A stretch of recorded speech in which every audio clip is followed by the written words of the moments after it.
Welcome students once again in our chapter heat. Today we will discuss the topic specific heat capacity. There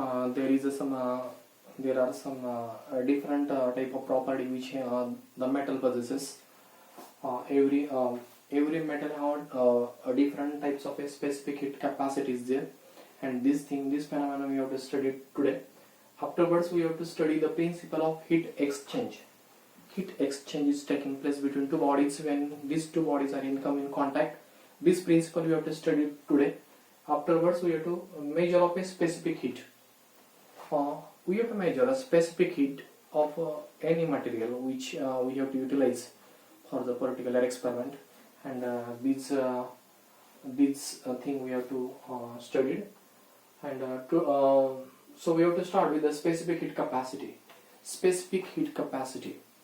For that we have do an experiment here. We have taken a tray. In this tray we have to fill this tray with the wax. Okay. Here is the layer of a wax. Okay. We have to take three spheres. Three metal spheres are there. One of them is iron.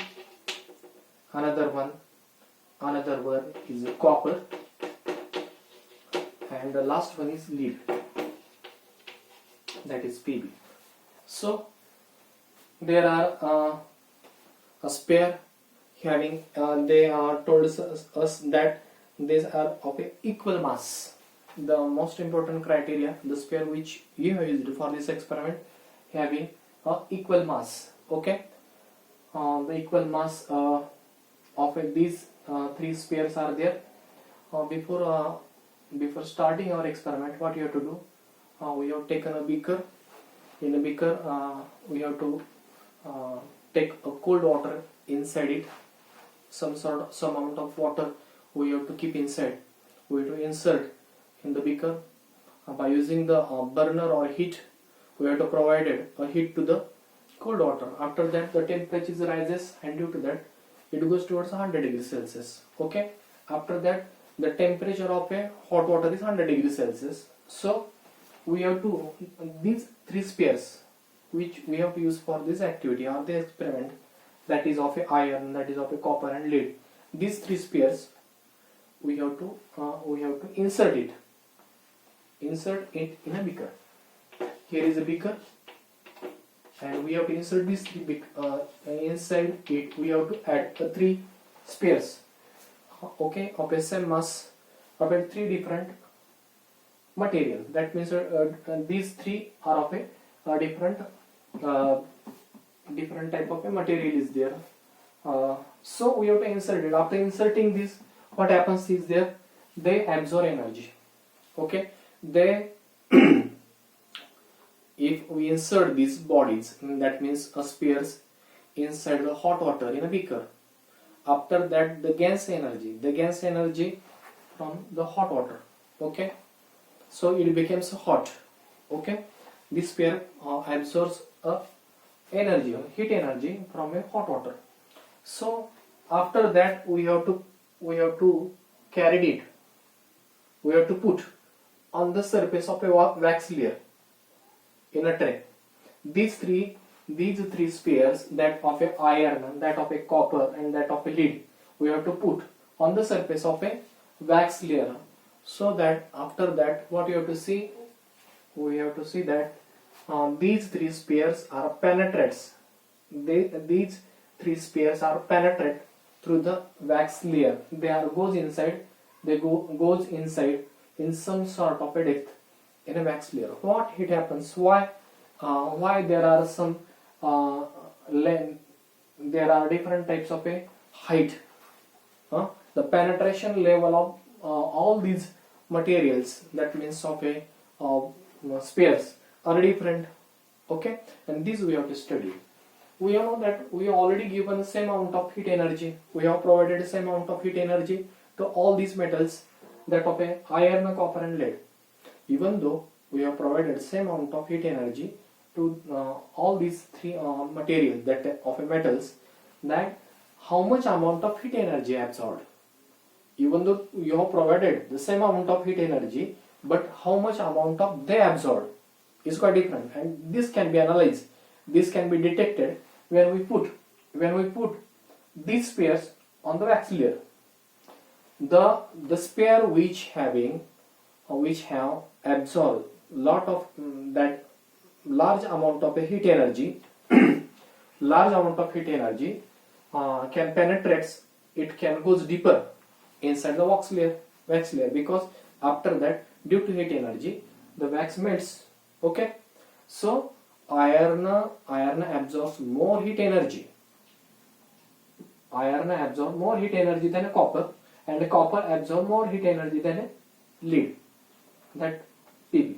Okay, so that here is the in intermediate state. The copper is intermediate state between the iron and lead. From that diagram, we can easily find out that even though we can provide the same amount of heat energy to the different material, that means a different substances or metals are there, we can find that the energy that absorb this material absorb is quite different. They can hold they can sustain, they can hold this energy in a different ways. That means amount of heat energy they can absorb, they can sustain, they can gain is different, and this thing we have to easily show by using this experiment. So what is meant by specific heat capacity?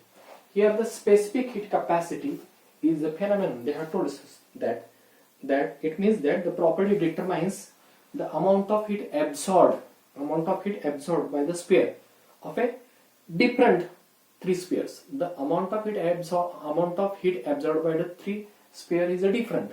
So that this property is called a specific heat capacity. The amount, even though they have been provided a same amount of heat energy to these metals, how much amount of heat energy these metals absorb is specifically, they are different types of, they absorb of a different quantity, they are absorb different quantity of heat energy, and this thing we can specifically mention by the phenomenon specific heat capacity. They have been given, the definition is here. The amount of heat energy is required. The amount of heat energy is required to raise the temperature of a unit mass of a substance object by 1 degree Celsius. The amount of heat energy is required to raise the temperature of a substance to 1 degree Celsius of a unit mass of a substance about object by 1 degree Celsius, and it is called a specific heat of that object. Okay, here the unit mass, and we have to unit mass of any substance, we have to raise the temperature. The amount of heat energy is required of a unit mass of a substance to raise the temperature of a 1 degree Celsius, and this heat is called a specific heat of that object. So from this chart we can easily see that the specific heat of the object, that means of a iron sphere, is greater than copper and more greater than a lead. We can easily find. Okay, even though they having the unit mass, and they have provided the same amount of energy, but the result occurred in this experiment. That means the heat energy which it gains, that means these metal gains to raise the temperature is quite different. That is, iron is required. Iron absorbs more heat energy than that of a copper and than that of a lead. So in this way, the specific heat capacity is a state. Once again, I just mention once again this definition that the amount of heat energy required to raise the temperature of the object, to raise the temperature of a unit mass of object to 1 degree Celsius, and it is called the specific heat of the object. So On the page number 68 we have given on the chart, there are different materials are there. Water is there, paraffin, kerosene, aluminium, iron, copper, silver and mercury. These are the materials which is provided, and these are the substances and their specific heat capacity they have been given. And from that table we can easily find that the specific heat of a water is 1. Specific heat of a water is 1, and it is measured. The specific heat is measured. They have been given the unit required for that. They have been denoted the specific heat. Specific heat is denoted by C. The specific heat of the substance is denoted by C, and the SI unit is joule per degree Celsius. They have given joule per degree Celsius, and in CGS unit it is calorie per gram degree Celsius. Calorie per gram degree Celsius. Calorie per gram degree Celsius. These are the SI unit of a specific heat of a substance, and this is CGS unit, calorie per gram degree Celsius. Okay, this is joule per degree Celsius, this calorie per gram degree Celsius. These are provided to you. And after that, what you have to see? You have to see the specific heat of the substance. Okay, they have been given. Okay, specific specific heat of a substance. C. Okay, specific heat of a substance is C. Mass of substance is M, and heat energy, that means temperature, and that means they lost their temperature. That means their temperature of the object is raised if temperature of object is raised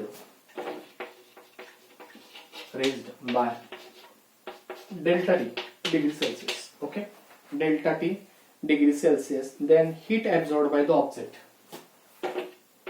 Then heat absorbed is equal to M into C into delta T. Okay. The heat absorbed by the substance. The heat absorbed by the substance is specifically, we have to find out how much heat the object absorbed is calculated by finding the specific heat of the substance. Okay, specific heat of the substance we have already provided this thing. Mass of substance, the quantity of mass of that particular substance, and the object is raised by the temperature, the rising in temperature. Okay, initially it is at 30 degrees Celsius, after that it is 40 degrees Celsius. 40 minus 30 is equal to 10 degrees Celsius. So rise in temperature delta T is equal to 10 degrees Celsius. So in this way, the heat absorbed by the object is MC into delta T. In same way, heat lost by the object, heat lost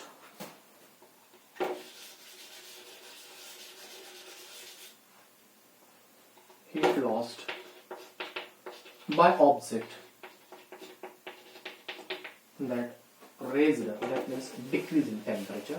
Instead of delta T is here is delta T is decreased in temperature. Delta T, the object is dead. If the terms and object and decrease in temperature,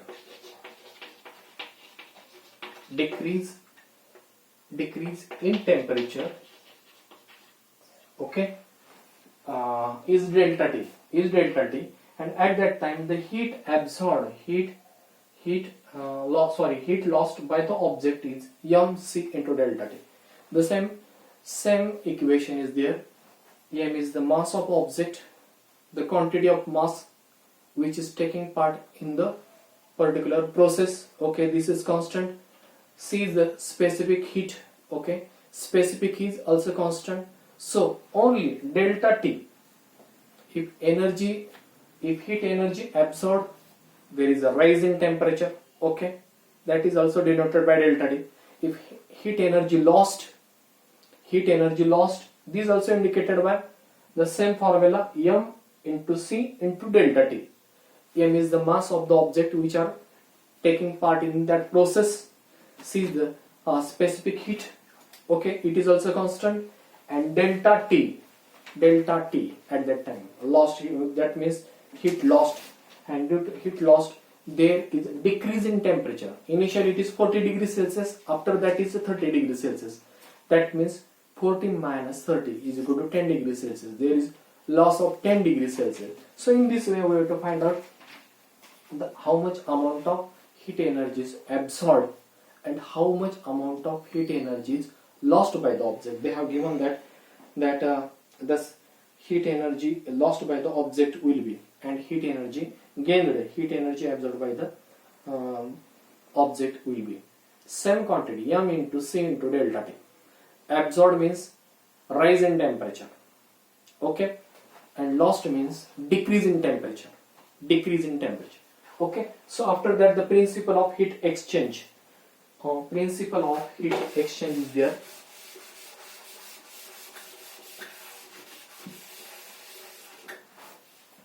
Principle of heat exchange is there. Here is two objects. Okay, here is object A, here is object B. Okay, these are the two objects. One of them is hot object. Here is hot object, this is hot object, and this is cold object. Okay, A is hot object and B is cold object. If these two objects are kept near to each other, so what you have to find out, there is loss of heat energy of the hot object. Okay, there is a loss of heat of hot object. At that time we can find out that there is gain of heat energy by the cold object. So what happens? Hot object loses its temperature. Hot objects loses its temperature, and cold objects increases its temperature. They have been given those things there. The temperature of the hot water or temperature of hot object is decreased and temperature of cold object is decreased. And this heat exchange taking place continue till this heat exchange between these two objects continue till both these objects are having of a same temperature. They maintain a same temperature up that particular thing they have maintained up to that particular point. They have been in that particular situation when the temperature of object A and temperature of object B became the same, then there is no heat exchange from object 1 to object 2. That means object A to object B.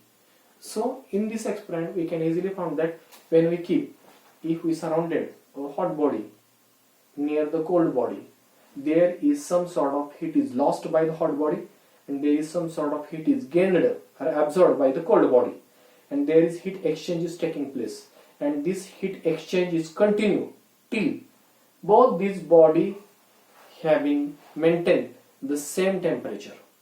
Okay, same temperature.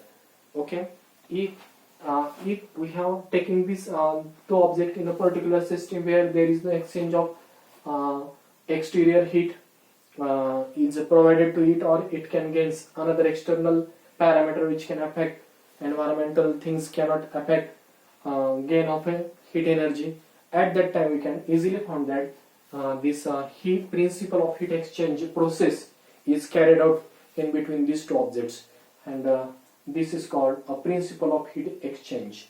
That means heat energy lost by hot object is equal to heat energy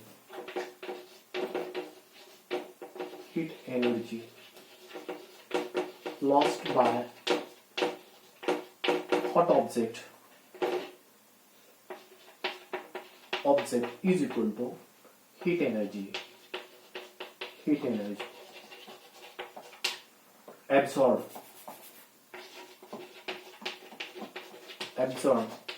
by cold object. Okay, how much amount of heat energy lost by hot object is equal to how much amount of heat absorbed by the cold object. So loss of heat by the hot object is equal to gain of heat by the cold object. Okay, gain of heat, okay, gain, the energy gained, the energy absorbed or energy gained,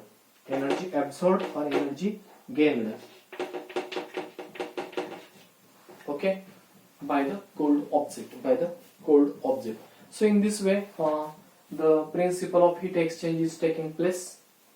Simply, two objects are there of a different temperature.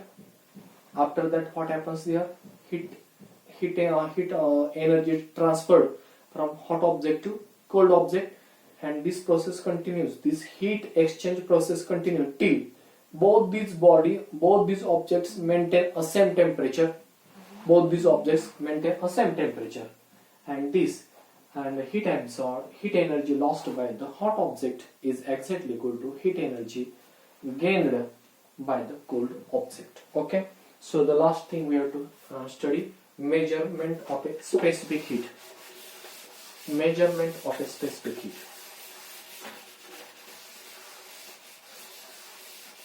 How to measure the specific heat of the object? Okay, here is a calorimeter.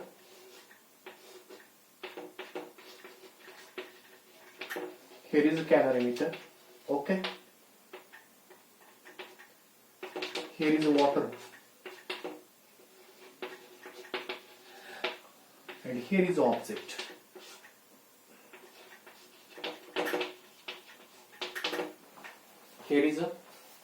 So here is a hot object is there. Okay, what we have to do? Hot object is inserted. We have to put this hot object in the calorimeter having a cold water is there. Okay, we have to put a hot object inside a calorimeter having a cold water is there. So what is going on there? What is going on is there, they have been found that heat lost by the solid object. So heat lost by hot object is equal to heat gained by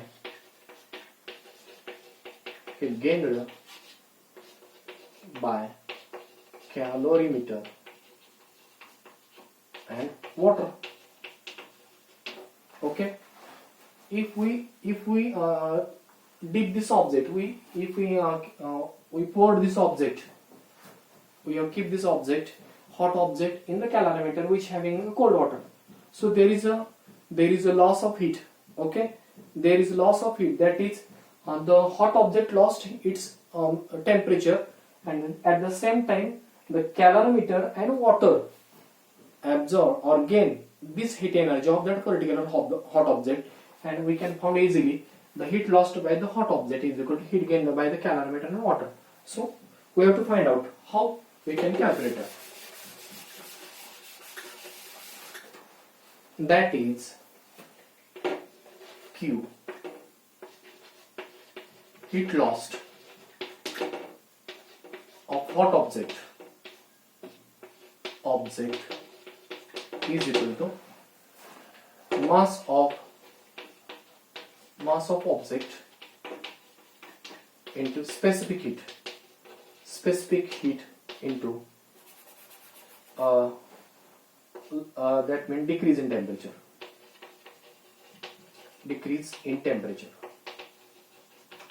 and these are capital Q is equal to M, mass of object. Okay, mass of object, that the object we have inserted in a calorimeter into specific heat C, okay, into delta T. Delta T is decrease in temperature. Okay, delta T is a decrease in temperature. That means decrease in temperature means heat lost, heat energy lost. Okay, these are capital Q. Okay, after that what you have to find out, which are the parameters which can gain this energy. There are two parameters are there.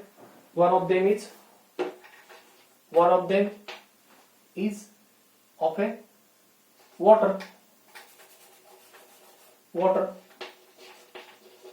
water gained heat energy, and this is afterward mass of that water into specific heat into rise in temperature, that is Q also. And another one baculum, what? Calorimeter gained heat energy. Okay, calorimeter is also gained this heat energy. The heat lost by hot object is gained by calorimeter as well as water. So we are already written the water gained heat energy, that is of a mass, that means the quantity of mass of water, specific heat of water, and there is increase in temperature. There is increase in the temperature because initial temperature is lower, and after they absorb heat energy, its temperature rises. That means there is increase in temperature. Here is also Q2. We have to find out that. Here is for Q2 also. For Q2, mass of calorimeter. Okay, mass of calorimeter. After that, C, specific heat of a calorimeter of a copper. Okay, specific. We have already provided those things. And there is rise in temperature. There is a rise in temperature of a calorimeter. Initially, what is the temperature of a calorimeter? After putting the hot object in the calorimeter, the temperature of calorimeter also rises, and this we have to mention by the delta T, that means how much quantity of amount of heat energy they absorb. So capital Q is equal to Q1 plus Q2. Okay, capital Q is equal to Q1 plus Q2. That means heat lost by a hot object. Heat lost by the hot object is equal to heat gained by the cold water. I specifically mentioned a cold. Cold means comparative to that object. The temperature of hot object is greater than the temperature of a water. That, and so that I mentioned the temperature of that water. So heat energy gained by the water and heat energy gained by the calorimeter. So in this way, heat lost by the hot object is equal to heat gained by the calorimeter and heat gained by the water. So in this way, we can easily find out, and we know that Q is equal to M into C into delta T. Okay, here we have to find out Q1 is equal to M into C into delta T. M is the mass, C is the specific heat of that particular object. That means here is a water, here is a calorimeter, and the object is here. We have to specifically which object we have to use, which metal. We can easily find out the specific heat of iron, lead, or something else, aluminium. We can easily find out which object is used here. So in this way, we can study the specific heat capacity is there. The principle of heat exchange is there, and after that the mixing method. Okay, the mixing method which measure the specific heat by using calorimeter. Okay, calorimeter, water, and the object. the which specific heat we have to determine this object you have to use for that experiment. So in this way we have finished these three topics. I think this is the last topic in this lesson. We have already finished the fifth lesson, heat. In next lesson we will solve the numericals, which is quite difficult, and all these numericals in this chapter, almost 3 or